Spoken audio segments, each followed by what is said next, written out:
I'm doing good, Zizi. How are you doing? I'm all right, you know. I'm excited because I feel like I'm so happy to have a bit of Ghana in the building because I'm going to be in Ghana in December. 100. And I'm very excited. I was in Ghana last year and I just want to say... Did you like it? You guys are the best. You guys are so warm. You make I'm Jamaican. My heritage is Jamaican. Oh. So when you go to Ghana, because there's a place in Ghana where apparently I haven't been there to the village, but there's a village in Ghana where there's like a lot of Jamaicans apparently. Okay. Yeah, there's a lot of like up in the hills. Yes, that's what. Yeah, that's what there's. Since after high school, actually, it got intense after high school. But I started making music 2018. That was year 2 in high school. So after high school, 2019 June. Got intense, started making music. And you're 20 years old. Yeah, I'm 20. 20. Yes. Can you see that? Decade times he's really, can you see that? Look at that. Hate. That's hate and jealousy, guys. Look at him. People, some of course, have started calling Black Sherif fake after say a year ago interview or have a year with Plus 44 podcast hosted on Amazon Music, SFC online. Now, Abrante be a friend Kofi in team and I shared this conversation I say on Twitter. Black Sherif Emerald drop the Villain I Never Was album I just say taking the world by surprise, and it's still one of the #1 albums from Africa across the world. A few tour interviews, Emaniku PMO Plus 44 podcast on Amazon Music. Now, Ascent, I'll go use it on that platform, no, and I cause controversy. After a year now, Kofi and team are resurrected. Oposti a short video, a few seconds, of course, on Twitter and a caption, as you can see on the screen. Me, 2 seconds after finishing Supercell. Na emro posti isa no nkrofo mo hwe video no echemu a fa accent no hooky en la say no more fam. It's a joke thing. In it as I watch Supercell finish, my UK accent drop ebinom so drop a laughing emoji. Swears man, I be on the slangs. Sure, some bro advice I'm following this interview say for be authentic. That be why Ride man they sound better for in interviews. It's easy to express yourself fluently when you use your regular accent. Cause this ain't it, bro. And I binom so drop a laughing emoji. Mr. P says saya keke, huh? Supercell them accent be crazy. 11 said when did Blacko start this?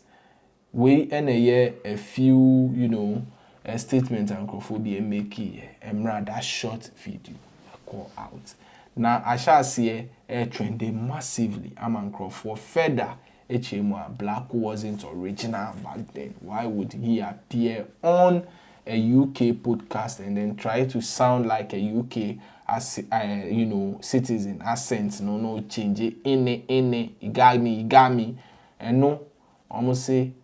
It doesn't show say he is real. I just say he is fake. To me, I think say there is nothing wrong. Sometimes you have to speak for them to listen. There is nothing wrong with you trying to sound like a UK citizen or try to speak their accent. You are just communicating with them so that they would understand. Who knows? Who speak the normal Ghanaian English? They won't understand. They won't understand. They may be saying, pardon, They worry on herself, Charlie. They worry on herself, but this year,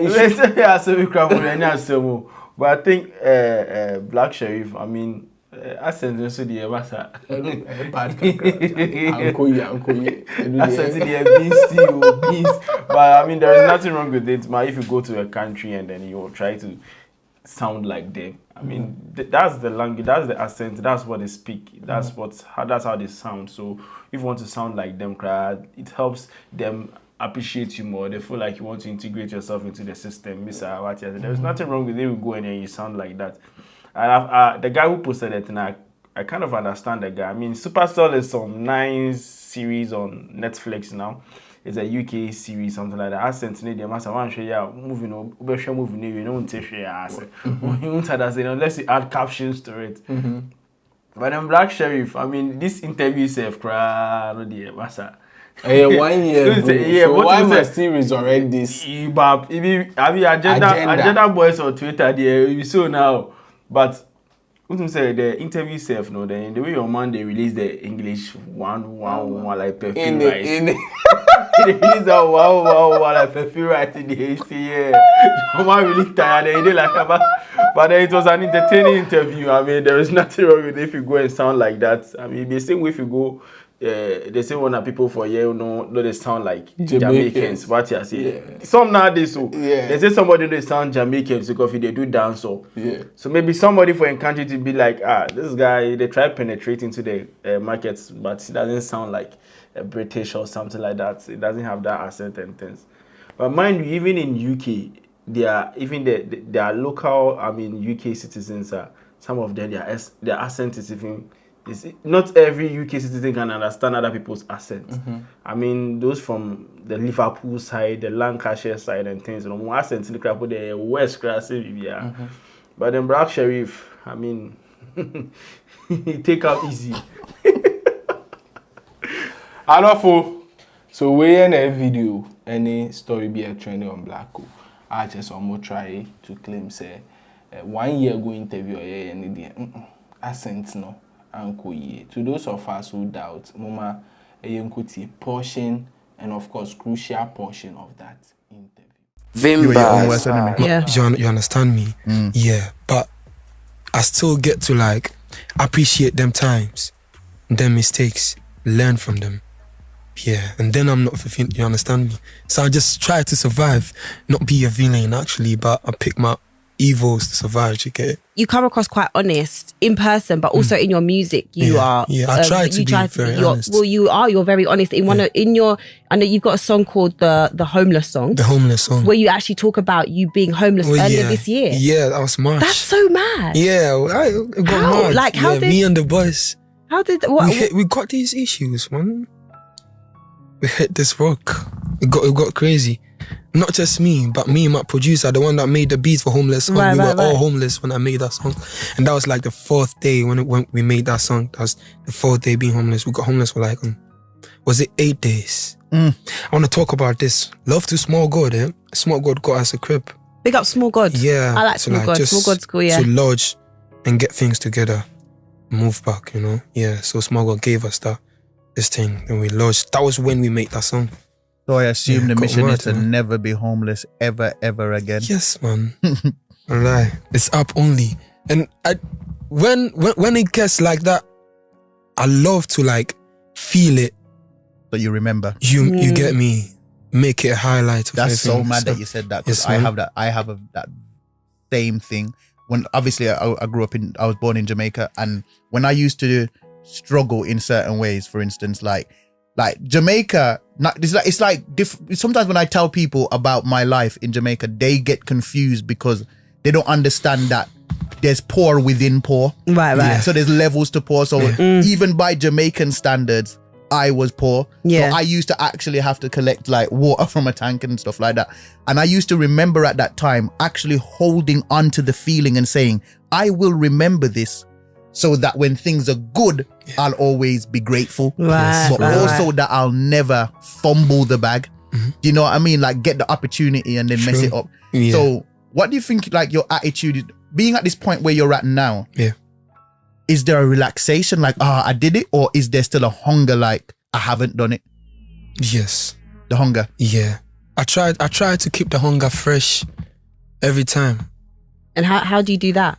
Because obviously as you become more and more successful, you're exposed to more things, more, you're more privileged, you have access to more things. So how do you, when you're having all these nice things happen around you, how do you maintain that kind of level mentality? Yeah. How do you do that? Like, I think my meaning to success means like respect and love. You get me? Because you respect whatever that got you to be successful. Yeah. The habits, the people, you appreciate them. You appreciate your habits. You don't get lost, and you increase everything. Your love and respect. If I respect my music, I know like I put my 100 in that, and it gets me here. If I put more, it will get. Cause I can't lie, it's 3 years, but I just started. Yeah. Do you understand me? And we are here. You just started existence because you're 20. Wow. I'm talking about my music. He can't get over that. He's just like both at the same time. How would you describe your sound? My sound? Fusion. Because it's not just one sound and monotone. Yeah. Earlier, like my early ages, my mom loves high life. Okay. Yeah. And when I got to meet my dad for the first time, he put me on reggae. So since then, it's been reggae and like high life from there. So my meanings to art were based on them things that I heard. Because, you know, like the concepts behind reggae is consciousness, raw, real, evergreen. And, you know, high life is pure. Right, yeah. You understand me? And I love the melodies and everything too. So when I started making music, I felt like I need to reflect more on that.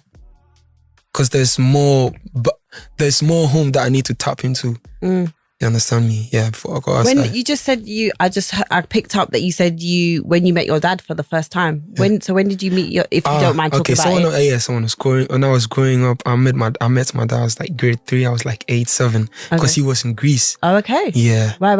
Yeah, but I just he used to send me things, so I just knew I had a dad somewhere. And then when what was that like? At Kotoka Airport, I didn't know it was him. So like we met someone, and my mom then was just running to go. So when they hugged him, I was like, yo, that's him. Vimbaz TV.